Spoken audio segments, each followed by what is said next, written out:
What's up, Common Guys here, and today I'm going to go through the Elimination Chamber.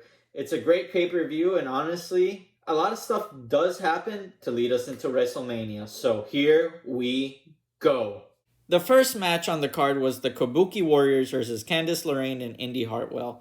It's nice to see the women's tag team be portrayed on the Elimination Chamber. It puts a little bit more value to this tag team title as WWE tries to build it. The match itself, I knew the Kabuki Warriors were going to win, but it was still really nice. Some good spots. Ultimately, Kabuki Warriors do take this one. Next up, the Elimination Chamber's women's match.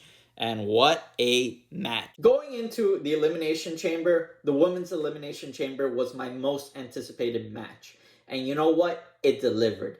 It was probably my favorite match of the night because you had multiple stories going into this. You had Becky Lynch trying to reclaim her glory, get a shot at the title. You had Liv Morgan going for her revenge story against Rhea Ripley. And ultimately, Bianca Belair wanting a title shot. It was great going into it. Becky Lynch, Naomi start off the match. But really, to me, Tiffany Stratton continues to be the standout wrestler here. I can tell you right now, the crowd of Australia was definitely wanting Tiffany Stratton to win this. The commentary was just doing glowing reviews. In the next few months, Tiffany Stratton is coming. She's going to be one of the biggest stars for WWE. But she did not win this. In fact, it came down to Bianca Belair, Becky Lynch, and Liv Morgan. Liv Morgan, again, continues to impress. Did some great spots. But ultimately, we knew what was coming a little bit. I was hoping it was going to be Liv Morgan because I was in the revenge story mode. But Becky Lynch does ultimately get the pin on Liv and win. Bianca Belair, I like her. I hope she has a great WrestleMania card with somebody, but it's going to be Becky versus Rhea for WrestleMania. Next up, we have Finn Balor and Damian Priest versus Pete Dunne and Taylor Bate. This tag team match is kind of run-of-the-mill for Judgment Day. Dominic on the side causes distraction, allowing the Judgment Day to change the momentum against their opponents and ultimately get the win. Did I think they were actually going to lose the title? No, because ultimately what WWE is trying to do here is Awesome Truth. The Miz, R-Truth, that's going to be their WrestleMania opponent. They're not dropping the titles anytime soon. I'm waiting to see what they're going to do with Senior Money in the Bank cash-in, but I did think this match overall was good. Finn Balor did look like he injured his thumb a little bit toward the end of the match. I wonder if that's going to affect anything, but standard of the mill, Judgment Day, tag team match, it's okay. Next up, we have the Grayson Waller effect with special guests Seth Rollins and Cody Rhodes, and Austin Theories was by Grayson Waller's side. So the Grayson Waller effect was used as a platform to move forward the storyline versus the Bloodline, Cody Rhodes, Seth Rollins. Basically, what the gist of it was, Cody Rhodes grabs the mic, tells the world he's going to face The Rock whenever The Rock is ready to face him, that he's not scared of The Rock, and that he will fight him anywhere, anytime, any place. Seth Rollins basically says, well, you know that the Bloodline is going to cheat you, so I'm going to be next to you. Basically, Seth Rollins is just tagging along at this point. Anything else notable happened on the show? I guess we kind of get a hint that maybe Austin Theory and Grayson Waller are about to have a big fallout. Austin Theory took over the show, started to do the Rock's catchphrases. Grayson Waller kind of looked upset that Austin Theory was taking over his show, and Seth Rollins and Cody Rhodes just ended up beating Austin Theory up.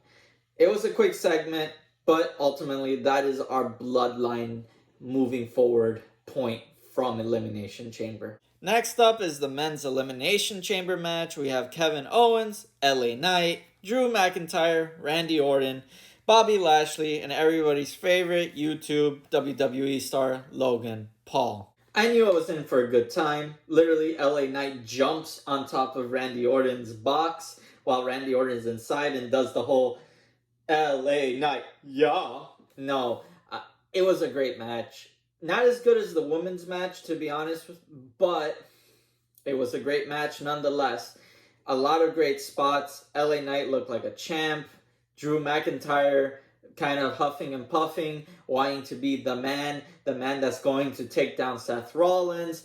Bobby Lashley being part of it was great as well. He wasn't that effective because they were playing up like his arm was hurt a little bit. Logan Paul took some great spots.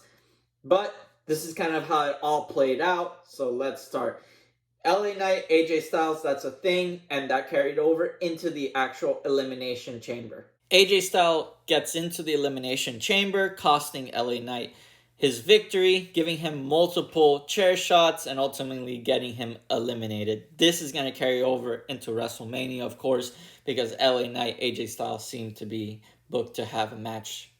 Last three men are Randy Orton, Logan Paul, and Drew McIntyre. Logan Paul is going to cheat. He tries to put on his brass knuckle. Randy Orton gives him the RKO and eliminates him. Then we have Drew and Randy Orton facing off against each other. It felt great because these men were rivals when Drew McIntyre was holding the title belt. And, well, as much as I thought that this match was going to be amazing, Logan Paul comes in and kind of ruins it for everybody. And here's how it goes down. Logan Paul, throughout the fight between Drew and Randy Orton, actually remained in the Elimination Chamber. And when he saw his opportunity, he sucker punched Randy Orton with his brass knuckles, allowing Drew McIntyre to take advantage and ultimately get the victory.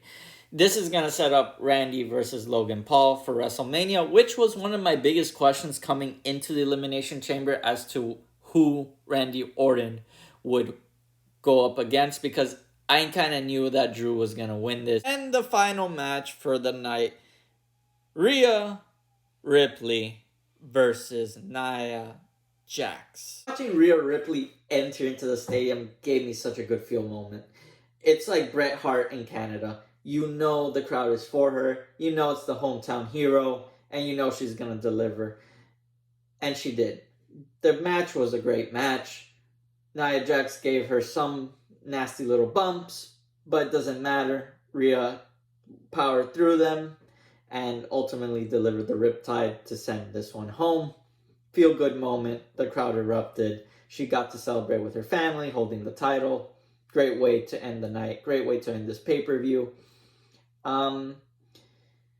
So what did I think about the overall pay-per-view? Really strong, surprisingly. I know a lot of people probably don't look at this one as big because WrestleMania is right around the corner, but still great pay-per-view to actually check out. So let me know what you thought was the best match. Let me know who you think should have won the Elimination Chamber. Who were you rooting for? And with that, see you on the next one. Thank you for supporting me again. Please like and subscribe, and let's continue pushing this channel forward. I can't wait to give you guys more wrestling content. Thank you.